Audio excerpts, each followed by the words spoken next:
Da li se iPhone 13 Pro isplati kupiti u 2025. godini? Hajde da ga rastavimo na delove. Na kameru, ekran, procesor, dizajn i bateriju. I damo konačan odgovor. Inače, baš ovaj telefon, kao i mnogi druge, možeš pronaći kod nas u prodaji. Važno je da znaš da u svaki korišten telefon dobiješ račun i garanciju od 12 mjeseci.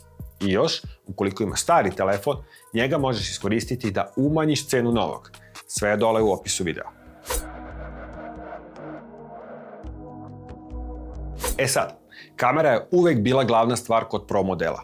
iPhone 13 Pro ima 3 kamere od 12 megapiksela i po danu slike su i dalje veoma dobre. Boje su super, a slike imaju onaj poznati Apple šmek. Tako da za Instagram i društvene mreže ovo je i više nego dovoljno. Ali, novi modeli imaju glavnu kameru od 48 megapiksela. Kada zoomirate sliku, razlika u detaljima je ogromna. Taj veći senzor omogućava odličan 2x zoom bez gubitka kvaliteta, što je kao da imate još jednu virtualnu kameru. To je nešto što 13 Pro jednostavno ne može. Druga polovina priče je software. Novi telefoni imaju Photonic Engine koji pametnije obrađuje slike, pogotovo u mraku. Kada uporedite noćne fotografije, slike sa novih modela su čistije i oštrije, dok 13 Pro ponekad ume da ispegla detalje zajedno sa šumom. Što se tiče zooma, 13 Pro ima 3 puta optički zoom, ali iPhone 15 Pro Max je otišao na 5 puta zoom, što je ogromna prednost ako slikate nešto što je daleko. I na kraju tu je i video. Noviji modeli imaju Action Mode, stabilizaciju koja je toliko dobra da vam praktično ne treba gimbal. To je super korisna stvar koju 13 Pro nema. Ukratko, kamera na 13 Pro je i dalje dobra, ali prelazak na 48 megapiksela je potpuno nova priča koja nudi mnogo više mogućnosti. A sada malo o ekranu. iPhone 13 Pro ima ProMotion ekran sa 120 Hz i 4 godine kasnije to i dalje izgleda apsolutno savršeno. Scrollovanje je prelepo i u tom pogledu ekran je skoro pa isti kao na najnovijem iPhone. Međutim, problem je osvetljenje. iPhone 13 Pro ima 1000 nita, dok noviji modeli idu i do 2000 nita.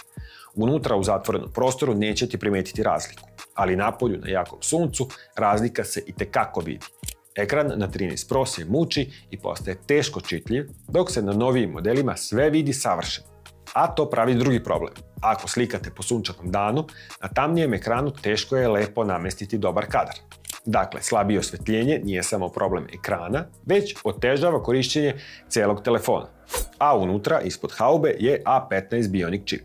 Za 95% svakodnevnih stvari, otvaranje aplikacija, Instagram, dopisivanje, YouTube, ovaj čip je i dalje munjevito brz. Uopšte se ne osjeća sporo, ne koči i jednostavno radi. Za svaki dan, A15 je i dalje veoma dobar. Ali, bitka se danas vodi kod zahtevnijih stvari. Prvo, igrice. Novi čipovi imaju tehniku za mnogo bolju grafiku, što A15 jednostavno ne može. Najnovije i najlepše igre će na A13 Pro raditi lošije. Druga, mnogo bitnija stvar jeste veštačka inteligencija. Novi operativni sistemi su puni pametnih AI funkcija koje rade direktno na telefonu. A15 čip jednostavno nije dovoljno jak za to. To znači da će iPhone 13 Pro biti isključen iz cele te priče. Dobit će novi iOS, ali neće dobiti one najbolje magične AI funkcije. Znači, problem A15 čipa nije brzina, već ono što ne može da uradi. Ostaće brz, ali će postajati sve gluplji u poređenju sa novijim modelima. A kada uzmete iPhone 13 Pro u ruku, osjeća se težina i kvalitet zbog nerđajućeg čelika. Lep je, ali te oštre ivice podsjećaju na stari dizajn. Ako uzmete iPhone 15 Pro, razlika je trenutna. Titanium je mnogo lakši, a blago zaobljene ivice su mnogo udobnije. Apple je praktično priznao da je stari dizajn bio neodoban i ispravio ga. Zato je iPhone 13 Pro lep, ali neudoban telefon. A na prednjoj strani je Notch, koji u 2025. godini izgleda kao stvar prošlosti. Noviji modeli imaju dinamično ostrvo, koji nije samo rupa, već pametni deo ekrana koji prikazuje pozive, muziku i notifikacije. Notch je samo mrtav prostor, a njegova najveća mana je u tome što je potpuno nefunkcionalan. I na kraju najveći problem u praksi je Lightning port. U 2025. godini to je teret. Sve je prešlo na USB-C, a vi sa ovim telefonom morate da nosite poseban kabel. Ali nije samo problem u punjenju. Brzina prenosa podataka je smešno spora i do 20 puta sporija od USB-C porta. prebacivanje velikih video fajlova je pravo mučenje. Lightning port jednostavno odvaja ovaj telefon od ostalih modernijih modela. I na kraju, najočigledniji problem, a to je baterija. Baterije jednostavno stare, to je hemija. Svaki polovan 13 Pro koji kupite u 2025. godini imaće bateriju čiji je kapacitet verovatno pao na 75 ili 80%. U praksi to znači da telefon neće pouzdano izdržati ceo dan. Morat ćete da jurite punjač već popodne. Naravno, možete da zamenite bateriju, ali to košta. Zvanična cena je oko 140 € za original bateriju.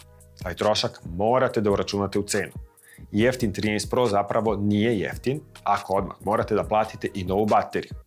Ali postoji još jedan problem. Čak i sa novom baterijom, stariji A15 čip jednostavno troši više struje od novih čipova. Tako da zamena baterije vraća kapacitet, ali ne rešava to što je telefon u startu manje efikasan. I za sam kraj ovog videa da sumiramo. iPhone 13 Pro i dalje ima jake strane. Ekran od 120 Hz je super gladak. Čip je zver za svaki dan, a kamera po danu pravi odlične slike. Sa druge strane, mane su velike. Ekran je tamniji napolju, dizajn je neudoban, Lightning port je muka, nećete dobiti nove AI funkcije, a baterija je skoro sigurno za zamenu. Dakle, za koga je ovaj telefon? Za nekoga ko hoće pro kamere i 120 Hz ekran za što manje para i ko je svesno spreman da prihvati sve njegove mane. A ko treba da ga zaobiđe? Pa, svi ostali. Svi koji žele najbolju kameru, udobnost USB-C porta, vrhunske igrice i najnovije AI funkcije, za njih je novi model daleko pametniji izbor. Pravo pitanje nije da li je on i dalje dobar, jer jeste. Pravo pitanje je da li ste vi spremni da živite sa njegovim manama. Šta mislite? Ostavite komentar ispod. A ako želite da saznate kako da sačuvate bateriju u svom iPhoneu, pogledajte video koji će se pojaviti ovde negde sada. I, naravno, pretplatite se na naš kanal za još ovakvog sadržaja, a ako vam se video sviđa, ostavite like i vidimo se sledeći put. Ćao!